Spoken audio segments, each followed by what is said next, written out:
One of the retreatants will lead us in a meditation now.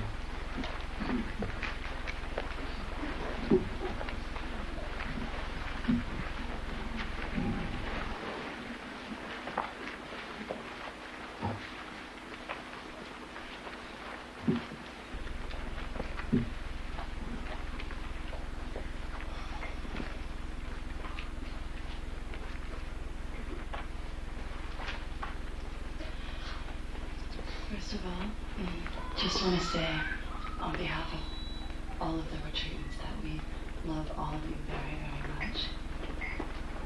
And that we're looking forward to seeing you, being able to see you.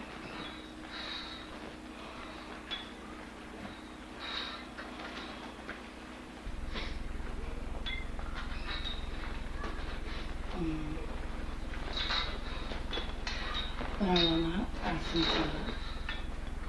be one of the people to lead a Thanksgiving meditation. I thought, great, they're going to give me a microphone. I can thank the care ladies. Closer. And then I started writing what I was going to say to thank the care ladies, and it turned out to be some 6 pages. I was still going, but then I realized that I just, I have 10 minutes, so we thank you. Perhaps after retreat, you'll have to listen for a few hours, or a few days, or a few weeks, or years, maybe. And then I thought that if we're all going to do a Thanksgiving meditation together, then what do we all have in common that we all have to give thanks for?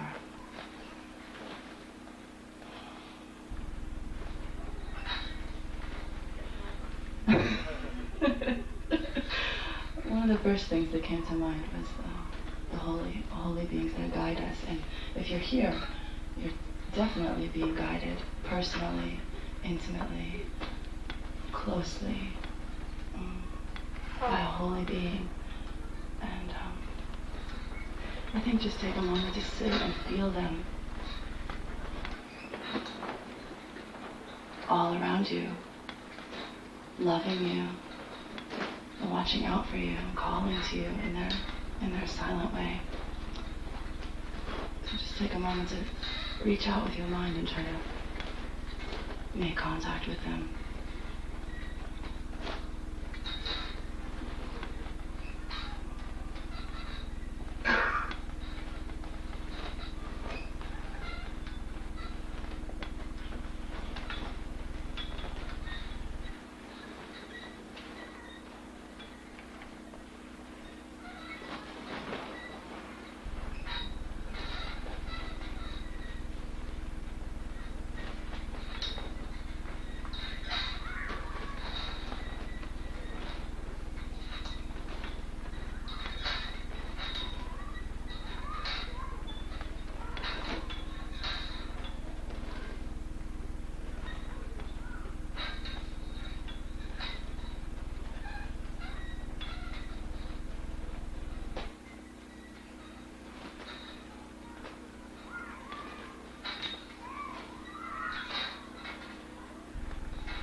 And then I think all of us know what it feels like to hear a voice inside that's calling us towards something holy. Maybe you heard it when you were very, very young. Maybe you didn't know what it was. Maybe you thought it was God. Maybe you thought it was your guardian angel. Nowadays, I like to call it the Dakini guide.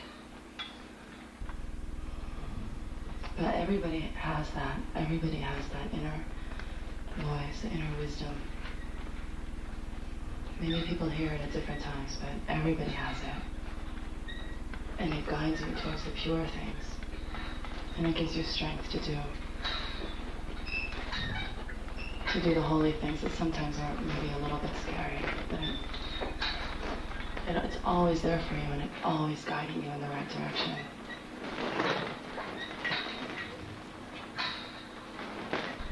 So just a moment to be thankful for that.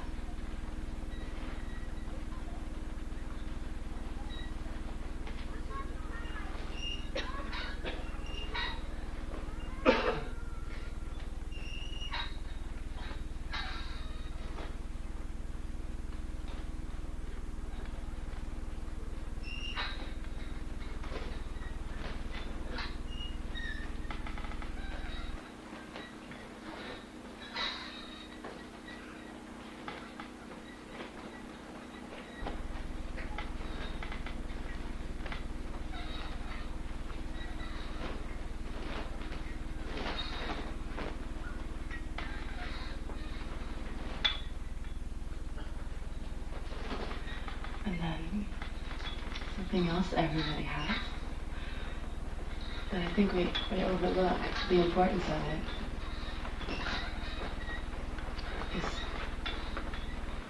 that part of your mind which stops you from, it overrides your emotional reactions, your negative emotional reactions. And it checks you, and it makes you act with wisdom. Maybe the whole rest of your being wants to do something bad, but you have an understanding, you have a wisdom, and it forces you to do, at least try to do the right thing, the pure thing. And I just think we should be grateful for that. I mean, we've all felt it if we're here, if we're trying to practice. That moment, that pause in which you get a choice and you choose to do the thing that you know is going to bring you a pure result.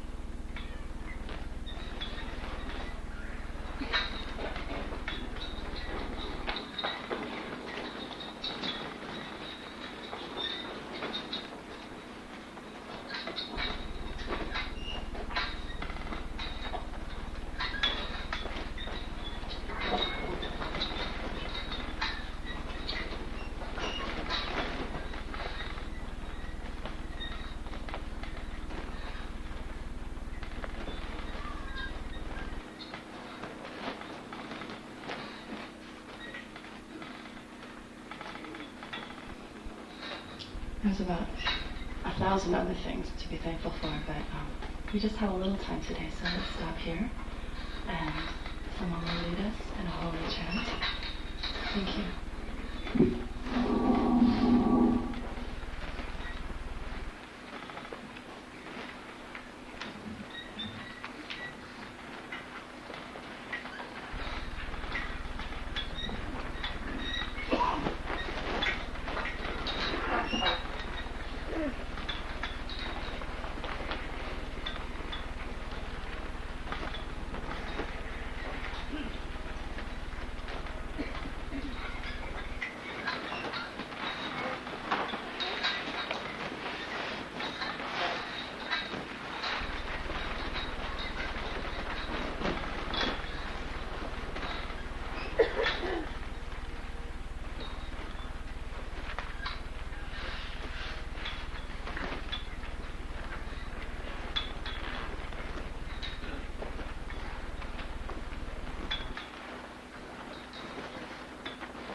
Gamaya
like an angel. Make me move like an angel. Make me move with innocence. Make me move with innocence.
Some of us had the privilege to study at Sarah Monastery at the May College, Sarah May, and our wonderful teacher there,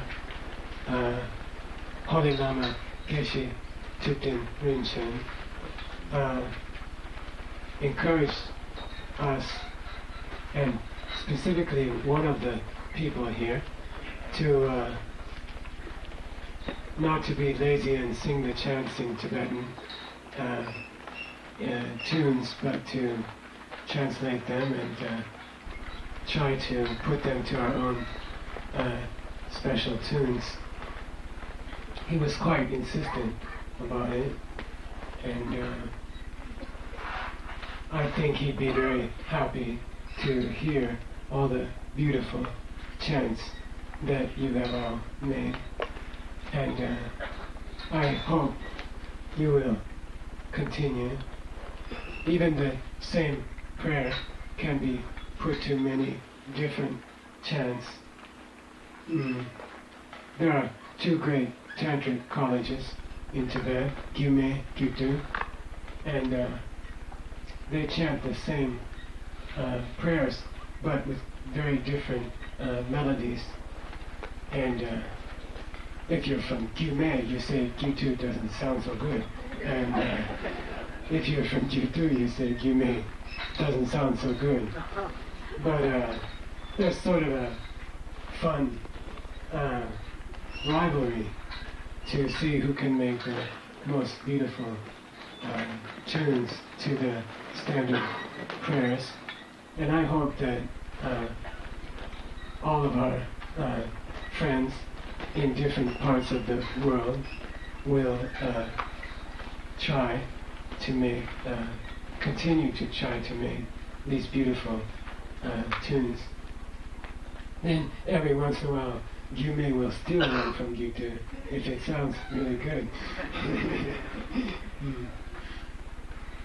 Also, we have received many beautiful gifts from people attending the teaching, all of us, and we wanted to thank you. We try to use them like incense sticks or a drawing that someone has done, or if we're having a bad day, we pull out a poem that someone wrote. We never know exactly who it's from, but it means a lot to us. We miss you a lot, and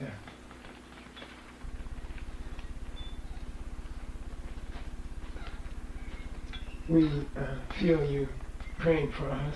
I think it's made a big difference in how we've been able to go on.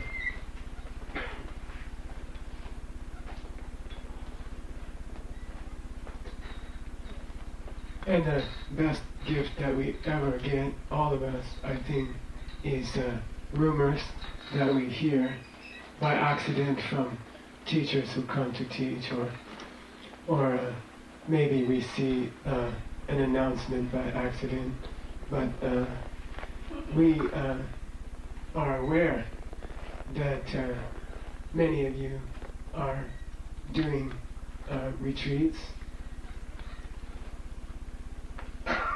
and we have heard that many of you are teaching courses throughout the world, and I don't think anything makes all of us happier than to hear that you are trying so hard to help other people.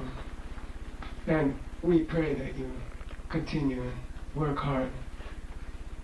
The tradition of this lineage is to offer the teachings freely, without payment. Even the courses, the ACI courses and the tapes, which through the efforts of people here have been sent to many tens of thousands of people. There's a big notice on the front that says these things cost money to make, but if you don't have any money, then you're welcome to have it for free. And it should always be like that.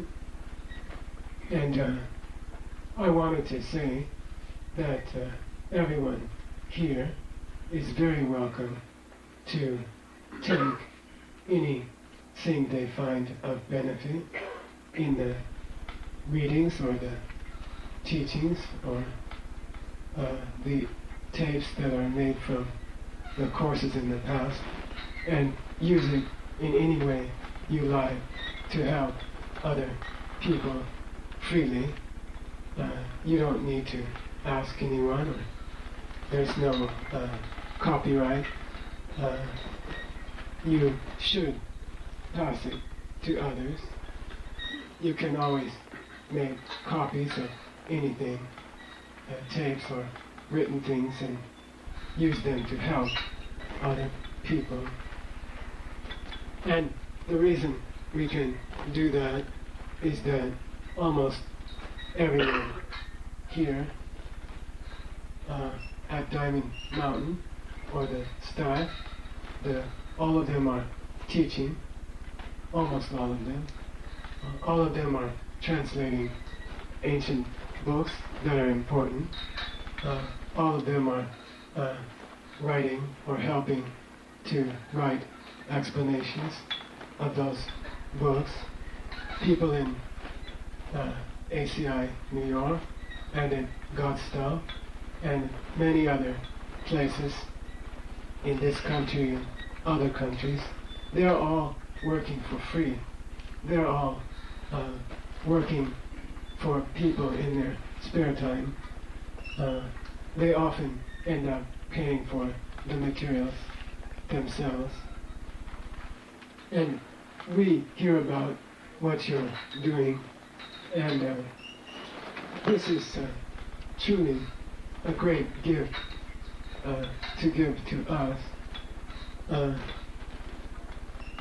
It's said in the scriptures that the greatest offering you can make to any teacher is to try to practice the things you have learned. And truly, for us, when we hear how hard you are meditating or doing retreat, or helping teach others,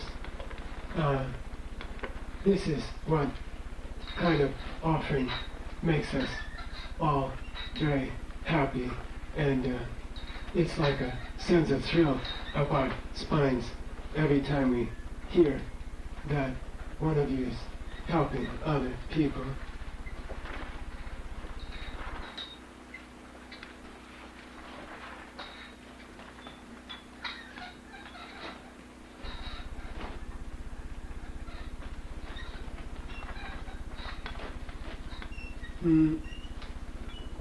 I thought I'd talk briefly, if such a thing is possible for me, about how this particular translation of the Yoga Sutra was done from Sanskrit. There are many translations into English of the Yoga Sutra, and we took the time, those of us who worked on this translation, to read many of the fine translations that have been done. Each one has a different feel to it. Each one is different. I think this is typical. Each great yoga teacher has a special interest or emphasis which they would like to impart to their students. For example, we read the commentary or the translation by Master B.K.S. Iyengar, and his background from his guru, Lama, Krishnamacharya, Sri Krishnamacharya, was very strong on the physical asana exercises, and that comes through whenever you read anything about the Yoga Sutra from his beautiful books. We relied heavily on the fine Sanskrit manuscript presented in the book by Sri Brahmananda Saraswati, Dr. Mishra, and it's a very clean text. He was a medical doctor and also very strong in psychology, and so his translation is very useful because of his training. He is able to impart many useful things from those fields, and also he had studied Sankhya philosophy deeply, and his book reflects that, his translation. We had a chance to read Swami Satchidananda's beautiful translation, and he is a leader of many American disciples, and I think from his translation comes through a very beautiful concern and wise advice for his disciples. He is presenting the sutra in a way which will make his disciples lead holy lives. We also depended a lot on a fine translation by Master Georg Feuerstein, who is a Western scholar. And for example, the roots of Sanskrit are presented very nicely in his translation. And he draws from other Western scholars and ancient Vedic sources. And he's very knowledgeable, and it was very helpful to read. There are other fine translations. We haven't gotten a hold of them all. You should know that there's especially one person here who has taken immense trouble and expense of her own to make sure that we had all the materials we needed. She has worked selflessly, tirelessly, to make sure that we had everything we needed for this work. You can probably guess who she is. It couldn't have been done without her, and there are now, I think, a group of people helping her to in the work that's needed to present these things accurately. She also dug up some of the early Sanskrit commentaries. There are two early classical commentaries on the Yoga Sutra. They are specific to certain ancient traditions. They were written, I think most scholars say, about 5 centuries after the Yoga Sutra, or even later. And they reflect the ideas and concerns of two of the great schools of ancient India, Sankhya, and also one of its great proponents, Shankara Acharya. This Acharya was even known in Tibet very well. Jetsun often refers to him. And Jetsun also has a beautiful section in his greatest book on emptiness, Uma Gombarapsa, the clarification of the true idea of the middle way, which we studied for 8 years with Geshe Thupten Rinchen in Sera, and which I hope will be one of the courses that will be taught at Diamond Mountain. And we also had a beautiful explanation of the Sangha system from Jetsun Kapa's work by Holy Lama Ken Rinpoche. It was one of the few teachings he gave to a group, a fortunate group of us, I think about 20 years ago. And it was at Holy Lama Art Engel's house. And it was extraordinary teaching about the Sankhya system. And it's a very beautiful system, and we can learn more about it.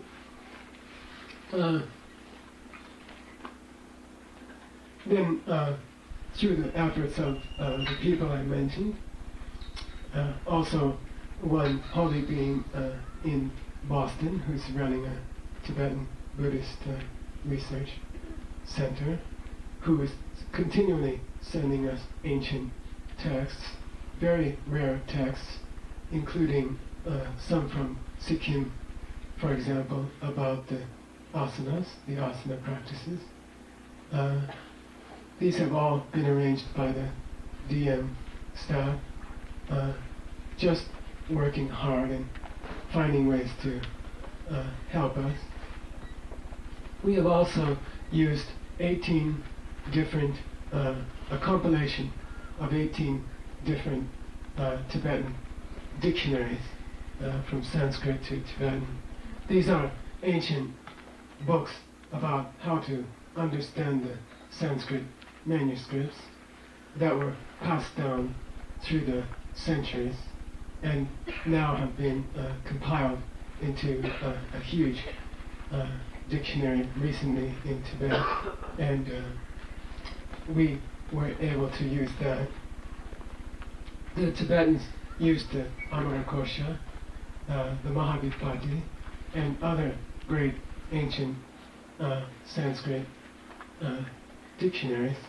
And if you had to characterize our translation and explanation, I would say it has been done as if a Tibetan translator, Lotsawa, 1,000 years ago, had been working on the Yoga Sutra. So first we translated it using the ancient Tibetan manuals into Tibetan, because then it is placed within the 4,500 texts which came from ancient India into Tibet. If you translate a text into Tibetan, you can then understand it more clearly in the context of 4,500 other texts which we have available to us. And then we translated it into English from there. Also, we used about 20 ancient commentaries to the subjects covered in the Yoga Sutra. These were all written in Sanskrit. They were brought to Tibet 1,000 years ago. And then, because of the invasions of India by the Mughals and then later the British, these books were largely lost in Sanskrit, and certainly their study almost stopped completely in India. Because Tibet could not be invaded until the airplane was invented, because of the mountains, the Himalayas, these books have survived, and they form the core of the monastery study. All of the books we study in the monastery, Sera and other great monasteries of Tibet, all came from India, and they were all from Sanskrit, and almost all lost now in India, and no longer any, that I'm aware of, any great institutions which are still passing on those lineages in India. Then I had the idea to go through the Yoga Sutra line by line and explain which commentary it comes from. Yoga Sutra, like all great Indian works, is really a summary of the knowledge which came before.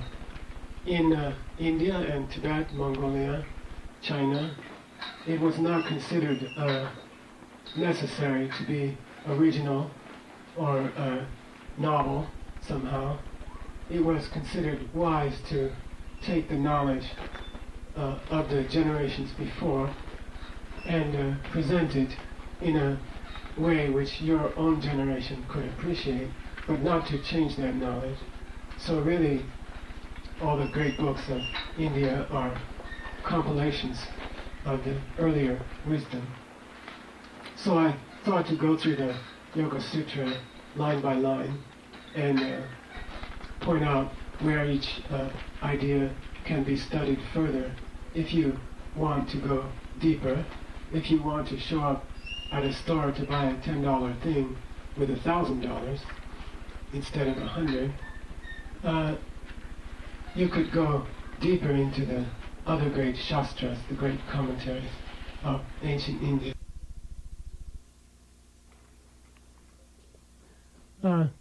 Then I realized it would take a few days, and I actually wrote it out and prepared it, but I was trying to think of a way to stop on time today. So I thought maybe better to go the other way around.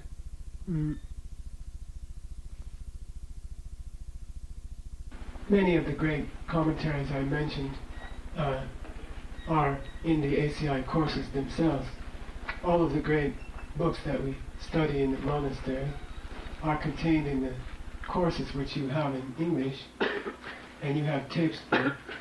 So I thought maybe I'll just point out some of the major ideas that you can find more information about. So you can say our translation is not so much, I think you could call it a classical translation in the way that it might have been done 1,000 years ago, based on the ancient texts from 500 BC up to 800 AD. And each translation has its benefit. I'm sure you've sensed that as I spoke about each translation. And it's much like the jewelry stores of Marvin Zales. Each store has its own customers who are ready, and they are happy, and they are benefited by the product in that store.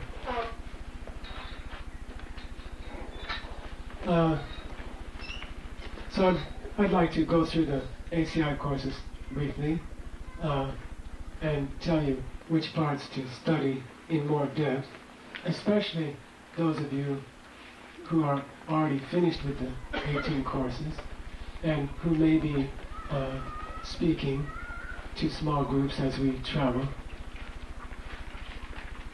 I think that speaking will help each person here gain experience. There's nothing like speaking to a few people in different locations that you don't know to prepare you to speak to larger groups later. It's sort of a gentle way to get into teaching. And you will learn to face very difficult questions, sometimes tense situation. As you travel, someone you don't know throws a hard question at you, sometimes with a little bit of heat. And I think it's a good practice for all of us to travel and to meet many people who want to know more about these things. Secondly, I think in the coming years there will be more groups growing in different places, and during this tour I think you may find a core group of people, maybe people who have already taken many ACI courses, who you suddenly click with, like we may be in Atlanta, and you may meet some of the people there who are already studying the courses, and you might take a liking to them, special connection, karma, and they might really take a liking to you, and then maybe you could help teach at that center in that city in the future. So it's good to be deeper, to know more. So here we go through the 18 courses. I'll probably leave some things out, it's okay. In the first course, ACI, we study Jetsunkapa's summary of all the ancient Indian texts, and it's called Lamrim. In this teaching of Jetsunkapa, you will find the foundation is how to find a teacher, how to study properly with that teacher, how to serve that teacher properly, which is all based on understanding the qualifications of a teacher, what to look for, and how to check out a teacher in Tibet, it was a process that sometimes took up to 9 or 10 years to examine a teacher before you commit yourself. You ask other people, you try to find out if there are any problems in the closet with this teacher. You find out if they are knowledgeable. You find out if they have compassion. You find out if they understand emptiness. You find out if they have all a wide range of knowledge up to the secret teachings. And all of these are contained in every great Indian book that was ever written. How to find a lama or a guru, how to relate to that teacher properly, how not to have mistakes happen. And in Master Patanjali's work, this subject is covered in the first chapter, starting with Ishvara Pranidhanadva. Ishvara in this line can mean either a deity, and it can also mean your own personal secret angel, and it can also mean your own root lama, your guru. Probably they're all the same anyway. And it continues through a description of a lama, a teacher, and for about 5 or 6 lines actually. So you can find out more from the first ACI course about those qualifications of a good teacher, an authentic teacher. Also, you can find there more about the 4 immeasurable, the 4 infinite thoughts. We spoke about 2 of them yesterday, karuna and upeksha, equanimity and compassion. And they are covered more in the long-range teachings. ACI course number 2, sometimes I forget what they're about, is about refuge. It comes from the Perfection of Wisdom Sutras and the teachings of Master Asanga and Maitreya, Lord Maitreya.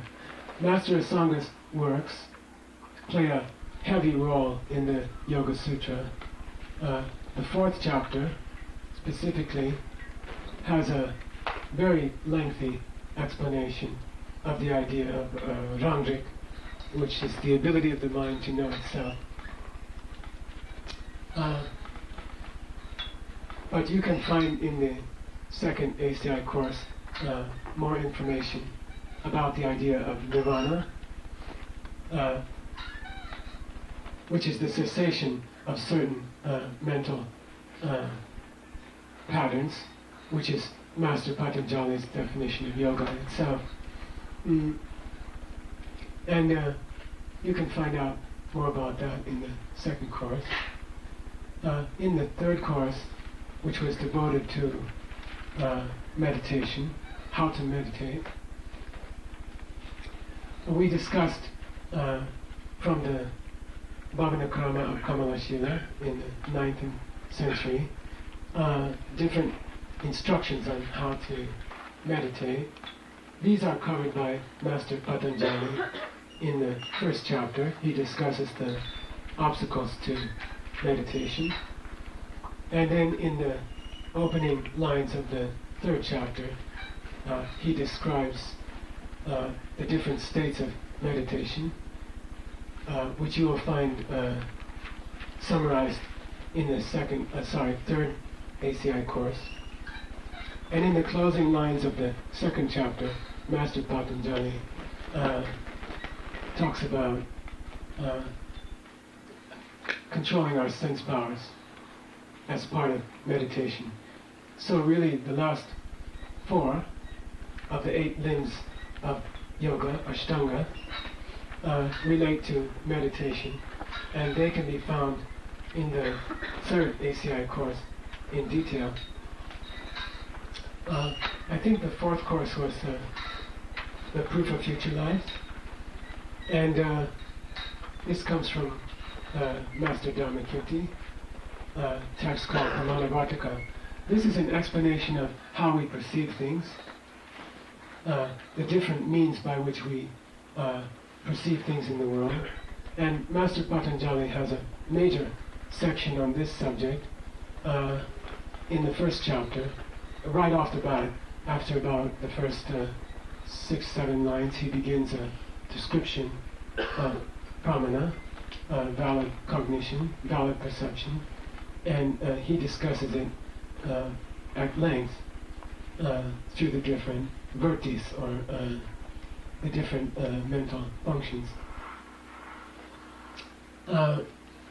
Which brings us to the fifth course, which was how karma works? About karma. Master Patanjali has a beautiful presentation about karma in the second chapter. We'll talk more about that today, I think. And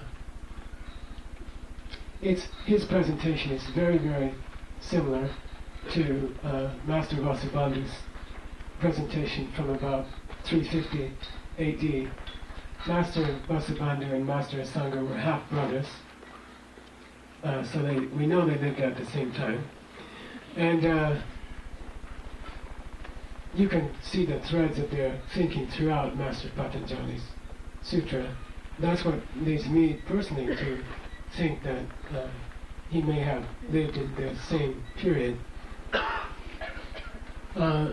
So, if you wished to know more about that presentation, you should study specifically the sections in Master Vasubandhu in the 5th ACI course about white karma, black karma, how karmic seeds are planted, and their relationship to doing good or bad to other people.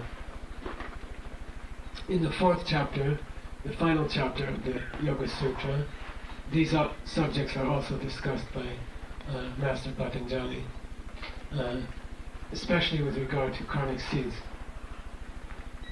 The 6th ACI course on the Diamond Cutter Sutra is a presentation of emptiness.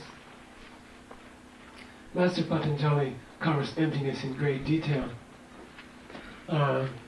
There's a beautiful section in the first chapter, towards the end, describing the path of seeing.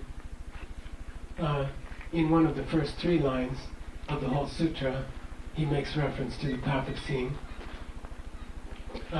He uses many synonyms for emptiness. He uses the word shunyata directly on several occasions, and then svabhava, meaning rangshin, or own nature, on other occasions, to refer to emptiness, which are common words in all of the ancient scriptures. Then again, there's a very difficult section in the 3rd chapter about the emptiness of how to say, rather than the emptiness of static objects like the chair in front of you or this tent, there's a difficult discussion of the emptiness of changing things, of change itself. What causes the sun to rise in the morning? And this section comes from Master Nagarjuna's Mula Prajna, which is the root of wisdom, middle way, scripture, from around 200 AD, which is another reason why I think Master Patanjali may have lived in that time or shortly afterwards. It's a beautiful section, quite difficult. We won't talk a lot about it because it would take a few days, but some of us are writing a more thorough commentary. There's been a short commentary already finished in English. There'll be a longer commentary coming, and we'll cover those sections more thoroughly in that commentary. But they are very beautiful and very necessary for us. I think the next ACI course was the Bodhisattva laws. also from Master Sangha. Master Patanjali discusses at length the 6 perfections in different places. Giving is traditionally, as for example in the Hatha Yoga Pradipika, included among the niyama, which is the second limb of the 8 limbs of yoga. Patience he covers in the first chapter, along with 4 other virtues, which are part of the path of preparation before you see emptiness directly. Morality, ethical way of life, Master Patanjali covers in the second chapter in the middle, and it's very beautiful presentation of the 5 basic components of an ethical way of life, which form the basis for our lifetime layman's vows. They come from the ancient teachings of basic kindness towards others that are found in our most basic vows that we take. They are called the yama in Sanskrit, and form the first of the 8 limbs of yoga.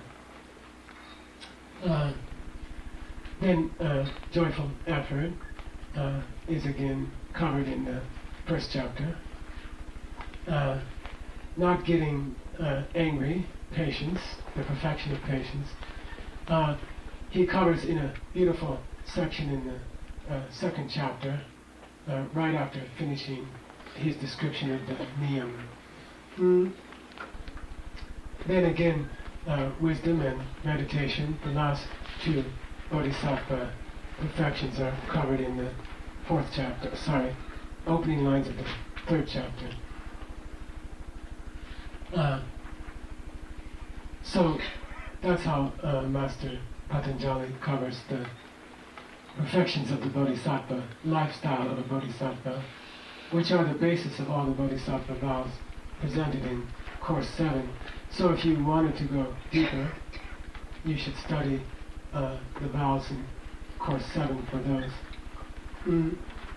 Course number 8, I believe, was about death, and about the bardo, and about the different places in the world where you might take a rebirth. Master Patanjali treats the idea of future lives as a component of his presentation of karma, because he mentions how karma can ripen either in this life or later on. And if you wish to know more about that, then you should study the 8th course. The 9th course of ACI, it concerns Vinaya, or ethical way of life. And again, this is covered in the first 2 limbs of yoga in the 2nd chapter. I don't expect you to absorb all this right now. I just want you to have it, to look. You can check on the transcript, and if you want to learn more about any section, you can go to the ACI course about it, which is to go back to the ancient Indian masters. Courses 10, 11, 12 are Master Shantadeva's presentation of how to live like a bodhisattva. And again, that's simply based on the 6 perfections which we talked about already. Course 13 was about logic, ancient schools of Nyaya, logic, and these again are covered in the discussion of perceptual theory. In the 1st chapter, it's about the 2nd page of Master Patanjali's work, specifically about the use of deduction to perceive higher spiritual things. He covers that in a single line. Class 14 was about Tibetan methods of gaining bodhicitta, or ultimate love for others. This is covered in Master Patanjali's in the first chapter with the 4 immeasurables, and right after that there are about 5 lines which describe the benefits of love for others, very much as they are taught by His Holiness the Dalai Lama nowadays throughout the world. So if you wanted to see the ancient sources for that, you could go to the 14th course. The 15th course was about interpreting scripture. How do you know when a holy Lama or Guru is speaking literally? How do you know when they're not speaking literally? It's a very important distinction to be able to make. It comes up in the course of Lord Buddha's teaching. He was like Marvin Zales. He ran 4 different stores in ancient India. These 4 ancient schools of Buddhism used to compete with each other and contradict each other and argue with each other, and they were all taught by Lord Buddha himself. So the last course of ACI 15 courses is a presentation by Jetsun Kappa, and how do you deal with it when your teacher makes conflicting statements? How do you thresh out what your teacher really wants you to do or really wants you to believe? Because this is something that happens to anyone who becomes close to a guru. And we must have guidelines, and we must have logical methods of working out what the guru really wants us to do and what's correct to do. Because a guru has to speak to many people. When you hear His Holiness the Dalai Lama speak in New York City, he will say 10,000 different things are fine. When he gets to Sera, he will criticize the monks severely for doing any of them. And you need to know, if you're traveling between the two, what are you supposed to do? And His Holiness, like all great holy teachers, is trying to bring each member of the selected audience up a little higher on the spiritual path. And so, how do we know how to interpret these things? It comes up in a huge question about vrittis. Vrittis, you know, if you have studied any of the Yoga Sutra before, are the mental functions which yoga ceases to end. Master Patanjali defines yoga as yoga's chittavritti nirodha, which means the meaning of yoga is to stop certain functions of the mind itself. This goes back to an ancient debate in India. If my mind is making some terrible mistake all the time, and if this is the source of all suffering, then how can I ever catch my mind doing it if my mind is defective? If the mind is broken and you want me to catch the mistake in my mind with a broken mind, how can anyone do that? How can we ever catch ourselves making a great error in our thinking with a mind which is at that very moment making the same error? And this is an extremely important question, and the whole 4th chapter of Master Patanjali's sutra is devoted to this very question. It was a hot question in the time of Asanga and Vasubandhu masters. So it's another reason why I think we may be able to say that there was some connection between them historically.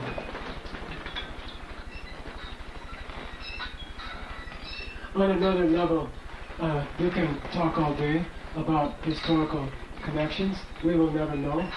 India didn't care about history. They cared about ideas. They didn't keep birthdays or dates of anyone. We don't know the real dates of the Yoga Sutra. Also, on even a deeper level, all the holy beings throughout history and on different planets they all go through the same spiritual levels in the course of their spiritual development, independent of each other. And of course, it wouldn't be therefore unexpected that Master Patanjali would be describing the very same issues and levels that every other enlightened being has had to deal with. And so there may be no historical connection at all. So the last three ACI courses summarize the others. There are some extra small courses. One is about the wheel of life,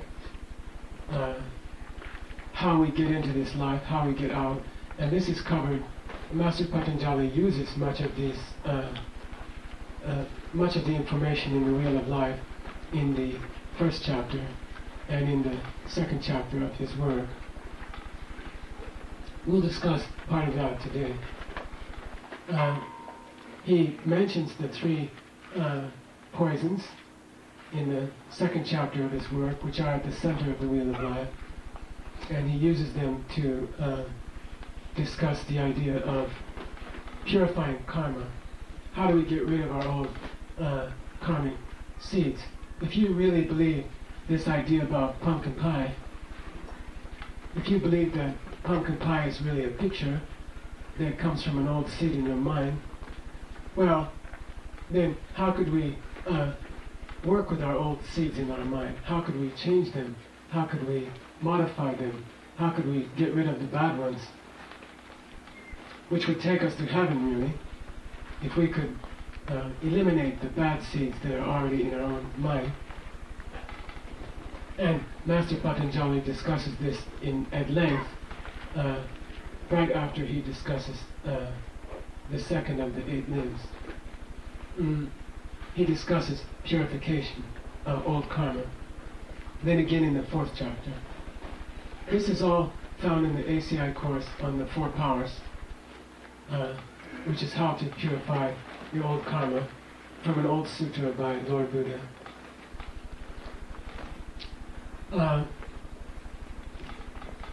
One of the retreatants actually developed a beautiful chart, which we call the correlations.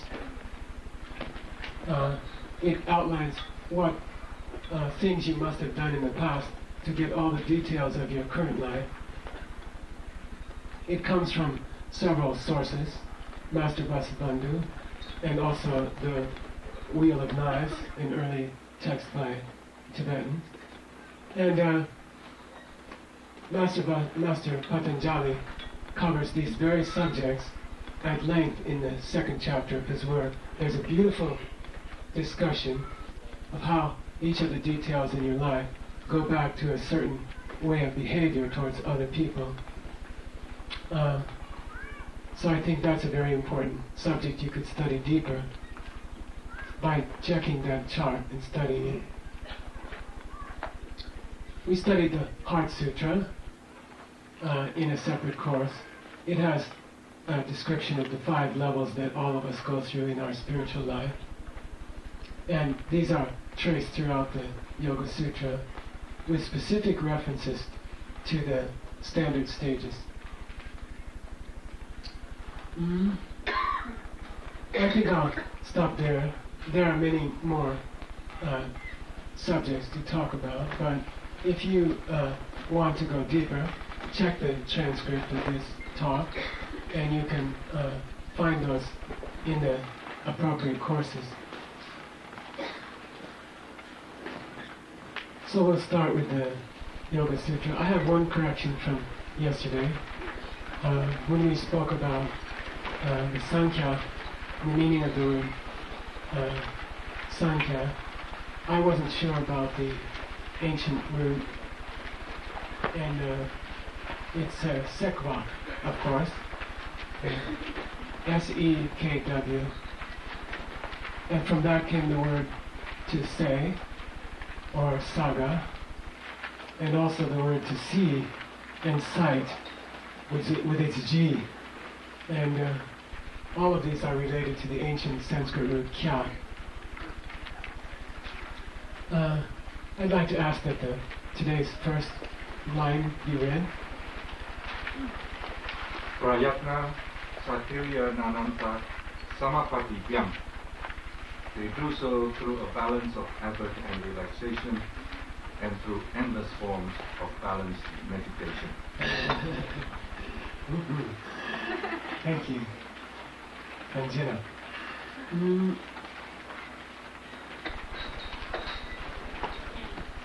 This is the line that comes right after the line about the asanas, how to do the yoga exercises.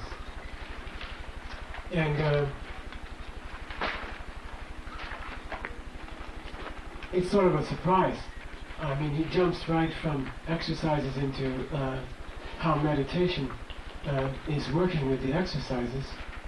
And again, Master Patanjali is trying to emphasize that we can work from the outside with physical exercises that have a very slow but steady and very exciting effect on the channels. And then we can also supplement that from the inside through our meditations on kindness and serving others and emptiness. The key words here, one is samapati, and since it's a sister word of samadhi, I thought we might talk about both of them. Samapati comes from the same word as Patanjali, so we've covered that already. It means to fall down, or to fall together. In Tibetan, it's called Nyongjuk or Nyamchat, and I think here the Tibetan translation helps you understand the meaning of the word samapati. Nyam means balanced or equal. Equal between one and one. There are two great obstacles to meditation, and if you begin to try to do the Tonglen breathing practice, holy practice, which you have all sort of promised to, I think, or mostly, and even if you try to do the asanas, the yoga exercises, then you will find that these two, this kind of balance is important in all of them. It's a middle way between two extremes. One is called Chingwa, one is called Gupa. We'll talk about Gupa first. Gupa is related to a word for crazy. Nirguna means a monkey is jumping around. Monkeys, orangutans, are called Nirguna, which means a human with Gupa. And good means you can't keep your mind on your meditation. You're sitting in your yurt. You're wondering when the care ladies will come. You got your ear out. We can hear the first ignition half a mile away now, which is how deep our meditation is. Of the delivery vehicle, I don't know what it is, but we know when they put the box in the back or the front, or we hear that, then we hear the car start, and then we hear the cart, and your stomach is growling, and your mouth is watering, and this is Gupa. Gupa means your mind is elsewhere. It could be on the plans you have for your talk at the Yoga Sutra. It could be the plans you have for after retreat. It's similar to the plans you had for retreat when you were supposed to be concentrated before retreat. And we do that. We just constantly shift to other locations than what we are doing or where we are. And the big struggle is, the easy part is to get rid of that, to bring your mind back to the present, even as you do your asanas, and as you do your breathing practices, and as you do your meditation. The other extreme is called Chingwa. Chingwa means dull mind. If you want to do a scientific experiment to see what this state of mind is like, then eat a lot of food, eat like 6 slices of pizza, and then try to meditate. Or don't get enough sleep, and then try to wake up early and meditate. And you will see Chingwa. Chingwa is just a sort of a dullness, and it's the other extreme from gupa, which is sort of a wandering.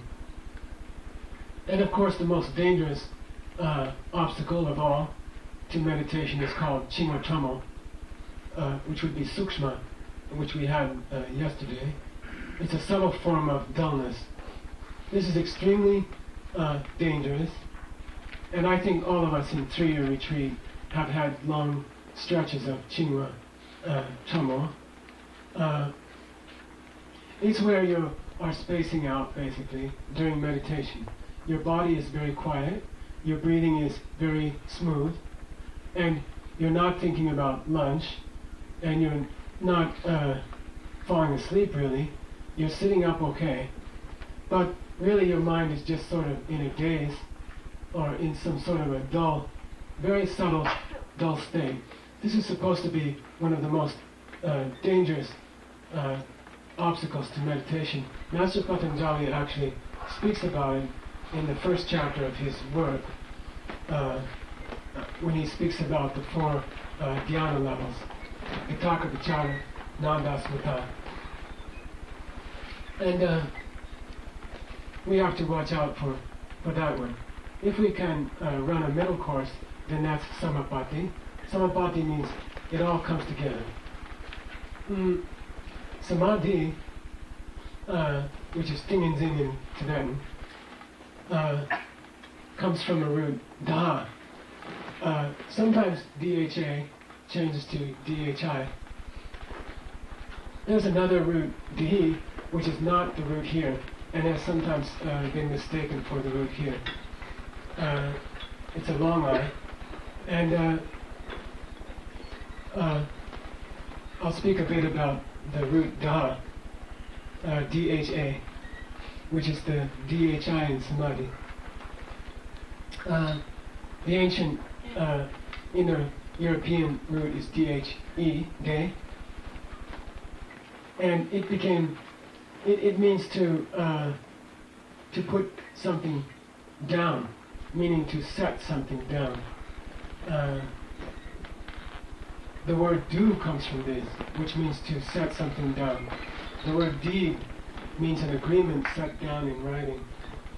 The word doom comes from this root, which means a fate which is set down in writing in a way. When the root comes to Latin, it changes to F and becomes the word fact, and all the other words that have fact in it, factory, words like that. The word face comes from da. How does Samadhi different from Samapati? In the later development of the yoga schools, Samadhi takes on probably 6 or 7 different meanings.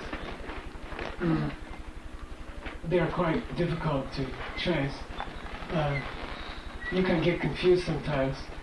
Even the name of the first chapter, the Yoga Sutra, is Samadhipada, the chapter on Samadhi. The word Samadhi emphasizes ekagra, which means single-pointedness. The ability to keep your mind on one object. Good baseball players have it. Rinpoche used to punch me on the shoulder and say, "Look, king is in," when they did a close-up of the batter's face as the hard ball was approaching his elbow. And you see the whites on the eyes glowing, and there's this total concentration on the baseball.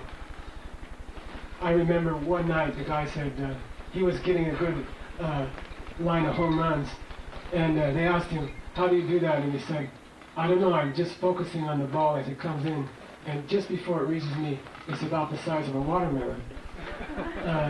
So I just swing and it hits." And good businessmen have Tingenzin, Samadhi, the ability to concentrate single-pointedly. My boss, as I've said before, Holy Chakasambhara Ofe, and his wife Aya, who I constantly think about and thank. They had Tingenzin about their business.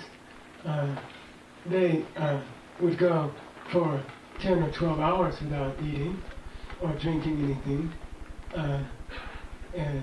focused on running this business.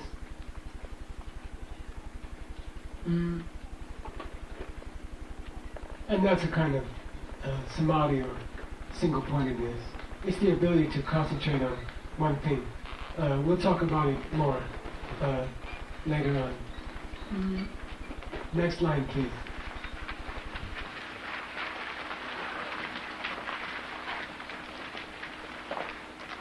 Prachadana Vidarana Biyam Va Pranasya begins the same effect as releasing then storing the wind of breath.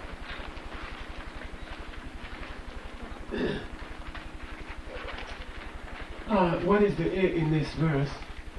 Master Patanjali is talking about, this line occurs right after his description of karuna, compassion, and the other three of the four immeasurable thoughts. I put it here because of the obviously he's talking about how you can either work from the outside or the inside. First he tells you about having ultimate compassion for others, which is focused on every living creature and wants to bring them happiness, save them from the pain of death itself. And right after that, in the very next line, he says, you can get the same effect as you get from storing and releasing the breath. Which means you can also work from the inside, from the outside with your breath. The breath is intimately connected to the inner winds in our channels. The thoughts are thoughts right on the inner winds. You can complete the transformation into an angel's body by working from the inside with compassion for others, and by working from the outside with the physical exercises and the breathing exercises. The breathing exercises emphasize the exhale of the breath, and they also talk about storing the breath, which means the ability to stop the vital energy and store it and bring it to places in your body where you want it to be more. This is also where the physical exercises cross the practice of breathing, and especially Tonglen. Some of the retreatants and the care staff and other people, director and other people, are working on a short description of, it's a tiny small book about special asanas from Tibet, in conjunction with the traditional asanas from India, which you are familiar with, and then how that connects to breathing practices. And I think perhaps that you could get that book also later. The key word here, this is, I believe, the only line in the whole Yoga Sutra where Master Patanjali mentions prana.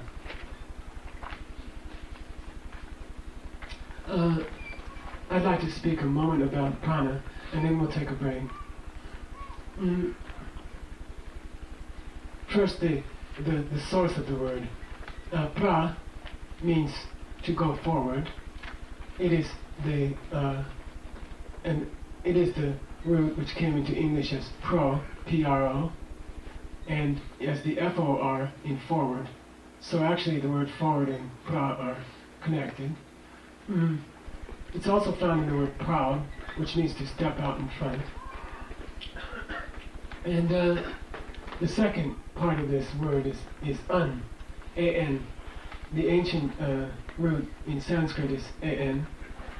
And in Indo-European, I forgot, let me think. I believe it's also, I believe it's A-N-H, I'll check for you. It shows up in the Latin word animus, and it comes into English in the word animal and animated. And the ancient Sanskrit root means to breathe. The Latin animus means soul, spirit, or breath. And an animated cartoon is one which is alive and breathing.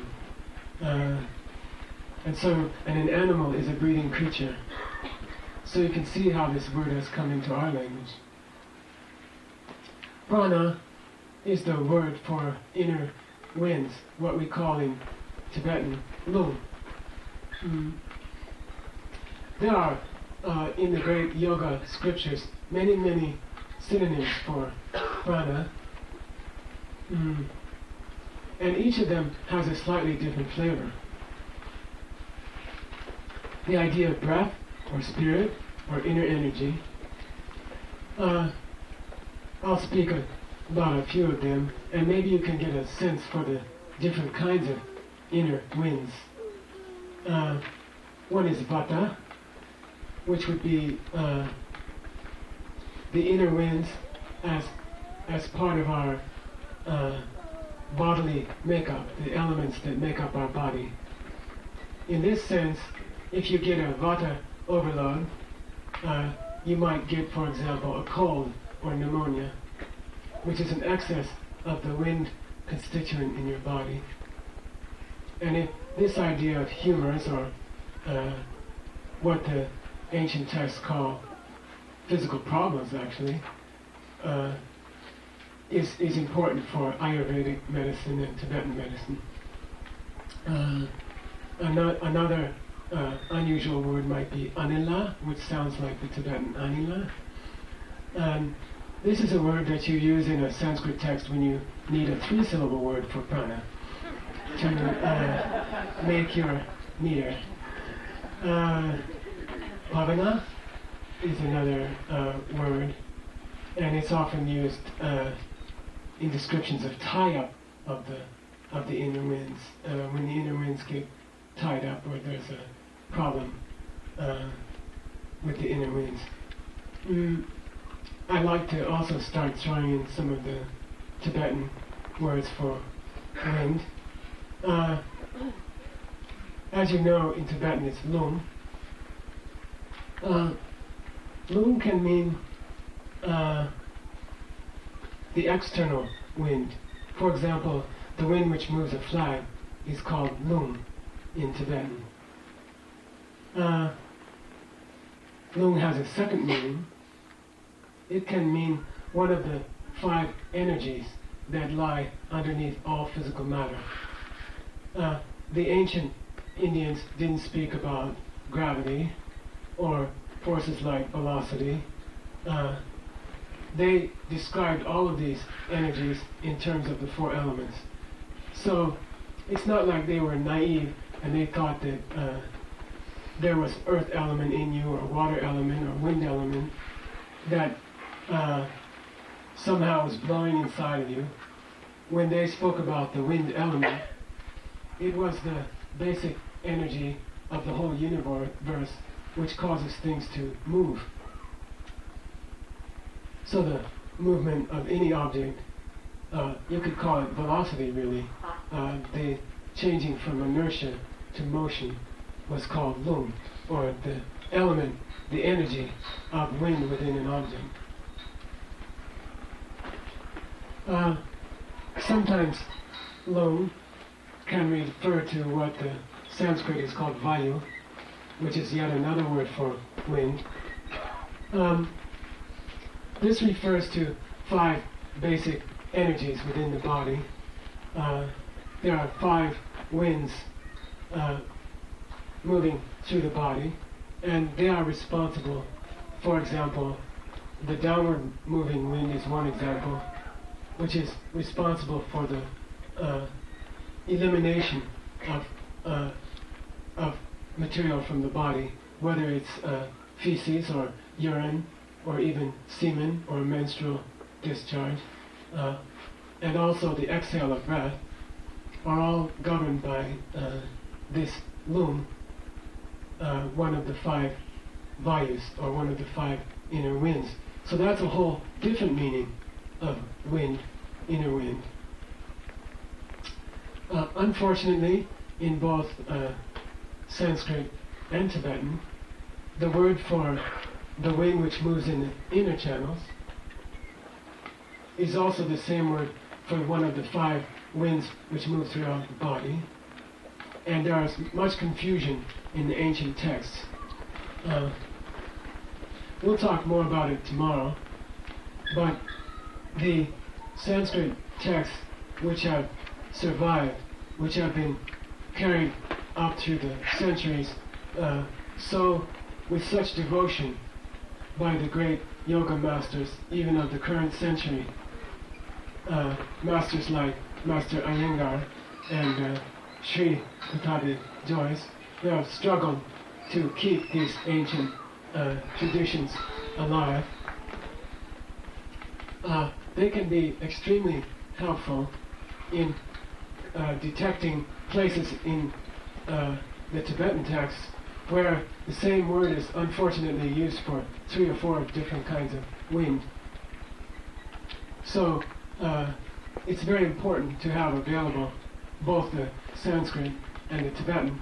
Sometimes the Tibetan is more clear, sometimes the Sanskrit is more clear.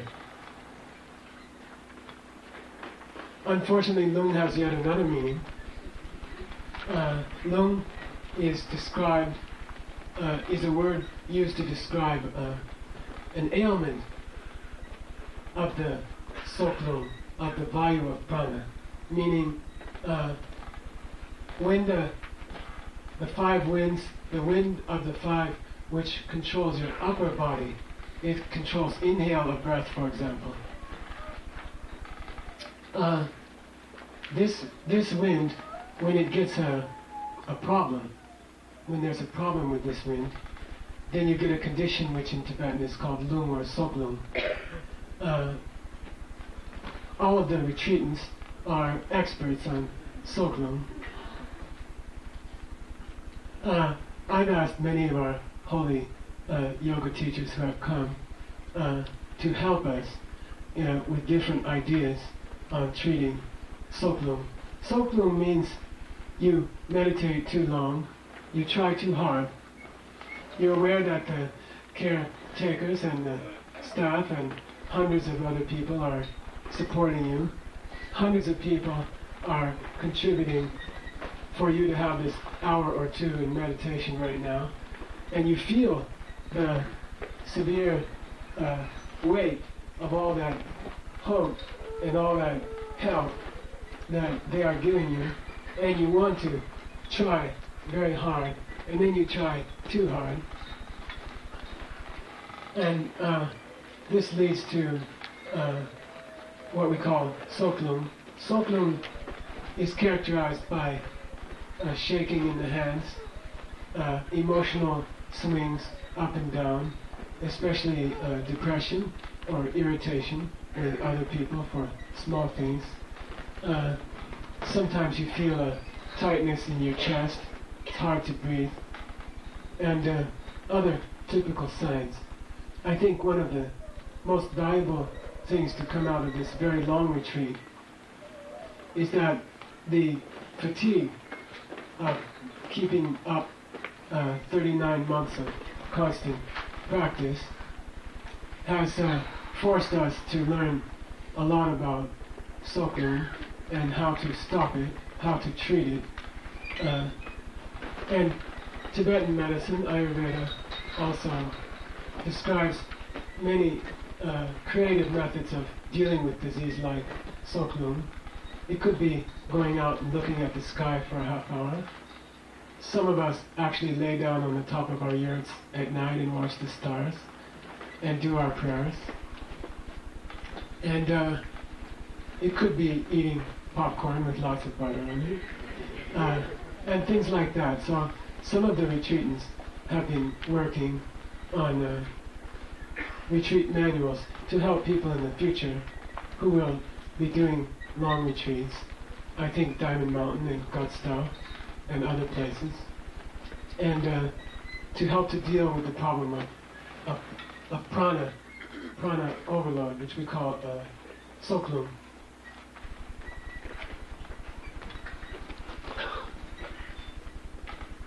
those are the basic meanings of lung, of prana in the scriptures. It's a subject which would itself take maybe 6 months to teach.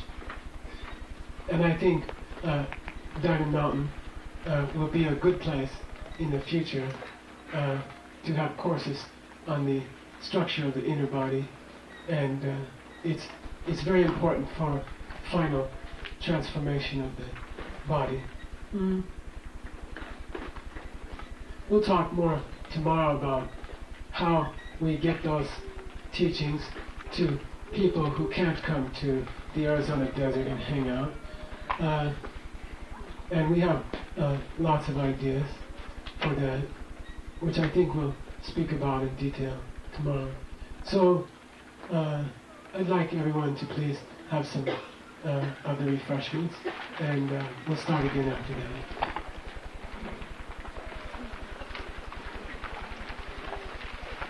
Here is the great earth, filled with a smell of incense, covered with a blanket of flowers. The great mountain, the 4 continents, wearing a jewel of the sun.